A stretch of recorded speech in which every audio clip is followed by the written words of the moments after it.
Joker is definitely the most controversial movie to come out in some time, to the point where armed undercover police are sitting in on some screenings because they're scared it's going to make gamers rise up or something. But how often does controversy mean the movie is good?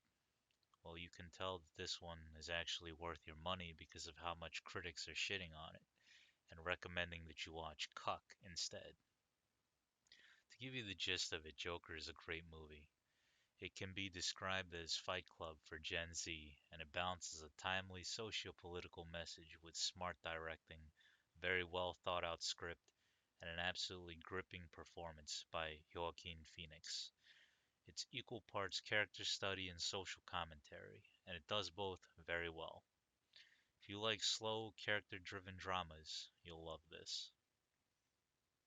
Joker gives a mysterious Batman villain a name, Arthur Fleck. Arthur is a man who was born with the deck stacked against him. He suffers from mental illness. He's frightened and suicidal from the opening scene. He lives with his mother in a ramshackle apartment, and he works as a clown for a sort of marketing agency in a Gotham that evokes the seediest era of New York City. Arthur's life is miserable, and the only thing that keeps him going are the thinnest possible moorings to the rest of society, each of them very relatable. The thought of romance with the cute single mom down the hall, a few speaking acquaintances in his coworkers, a job that may be humiliating, but where he might be able to make someone smile, and the duty that he feels in taking care of his mother. Despite all his problems, Arthur is not a bad guy. All he wants is to be a part of society. He just wants validation. But instead he's ignored and persecuted, and these incremental abuses push him further and further into the darkness. Most of the defining works dedicated to the Joker treat him as a symbol. Even Alan Moore's The Killing Joke, considered by many to be the Joker's definitive modern portrayal, only delve a bit into the Joker's past, and show him instead as a foil for Batman and an avatar of chaos. Not this movie. With Todd Phillips's Joker, we have a complete character study alongside a social critique, with Phillips and Phoenix creating a fully realized human being in Arthur Fleck before showing us his rebirth as the Joker. Phillips's directing introduces us to the facets of Arthur without any obvious exposition and with absolutely amazing sequencing, taking us through his fear, his dreams, his frustration, desperation, and his seething rage. Phoenix plays the part brilliantly. His lean physical state, with protruding ribs, and his muscles visibly shifting beneath his pale skin, reflecting an emotional as well as physical starvation. The haunted laugh, which is never delivered with only a single emotion, is inspired. Phoenix nails every line, and he brings a great physicality to the role. His body language and his movements showing Arthur's mental state perfectly, and giving us a glimpse into his mind as he mimes the actions of the better person he wishes that he was. The media narrative surrounding Joker has been centered on the hysterical fear that it will glamorize and encourage incel violence. It does no such thing. The violence in this film is used only for narrative purpose, and it's realistic and brutal. There's no effort to make it look cool, but Phillips also is smart enough to not try hard to make it seem overly horrifying. As such, when we watch Joker, we get an honest portrayal of the violence, and we don't focus on the violence. We focus on the reasons behind it, as we should be doing when watching this movie with a critical eye. This is real directing, inspiring thought and conversation instead of trying to impress a certain view on the audience. Now, to bring it back to the earlier comparison to Fight Club, this movie touches on similar themes and will resonate with people for, I believe, the same reasons. Fight Club was also a movie about socially disenfranchised loners driven to violence in order to act out against what they felt was a diseased society. And it spoke to alienated, nihilistic young men in the same way the Joker will. But there are some key differences, and these differences highlight how much society has changed in the years between Fight Club and the Joker. In Fight Club, the outcasts were men who had been told that their self worth was based on what they did and what they owned.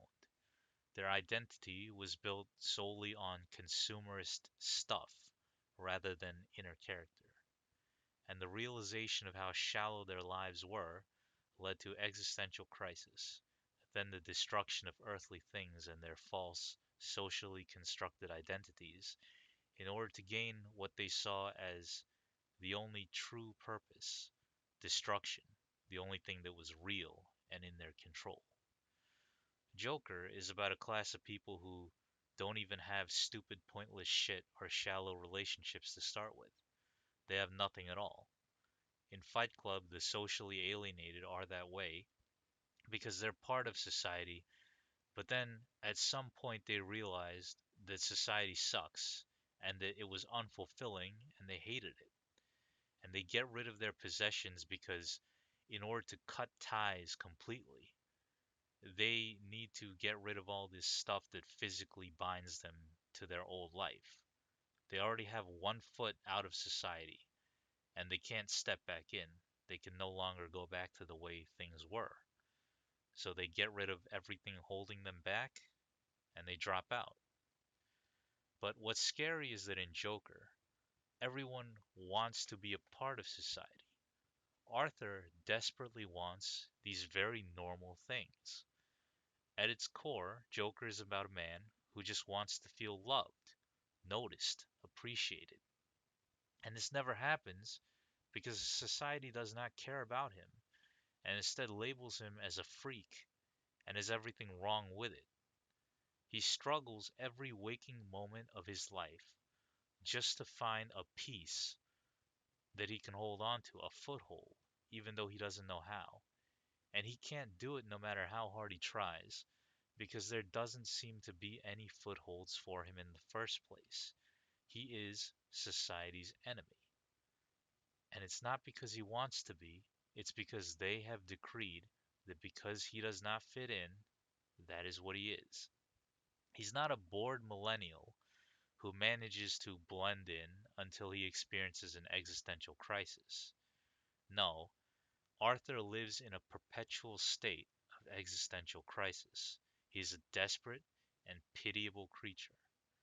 And it's a far scarier commentary on the state of social conditions for young men in the Western world that people feel Joker speaks to them and has something to say about this era.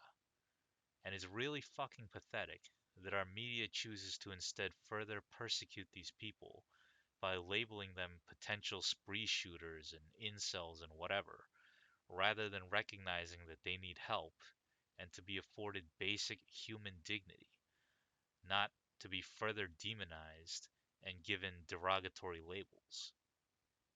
Heavy stuff, I know, but the movie isn't completely depressing.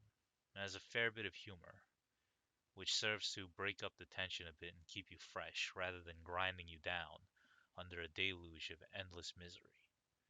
And these jokes also serve a thematic role.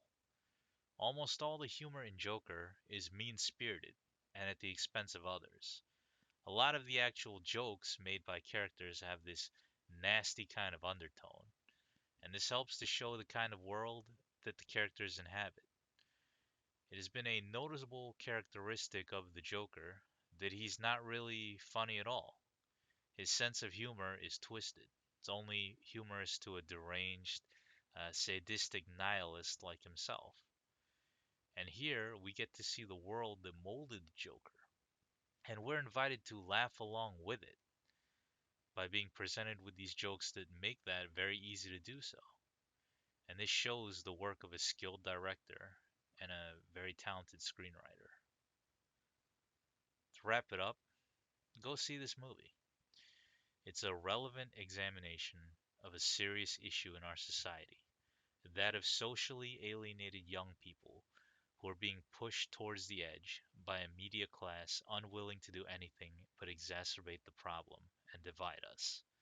It is a fascinating character study that goes further than any of its predecessors in examining who the Joker is, both as an individual and as a mirror of the world that made him.